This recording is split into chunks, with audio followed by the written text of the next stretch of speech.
how to change stream quality on Twitch for better video playback or to reduce data usage. In this quick tutorial, I'll show you how to adjust stream quality settings on the Twitch app. First, open the Twitch app and sign into your account if you haven't already.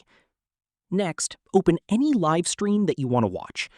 Once the stream starts playing, tap anywhere on the screen to reveal the playback controls.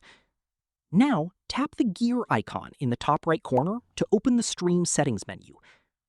Under the Quality section, you'll see different stream quality options available. Select the video quality or resolution that best matches your internet connection and viewing preference. After choosing your preferred quality setting, tap Apply if prompted.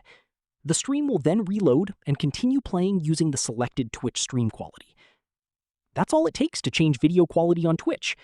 Adjusting your stream quality can help improve playback performance, reduce buffering, and save mobile data when needed. If this tutorial helped, don't forget to like the video and subscribe for more Twitch tips and how-to tutorials.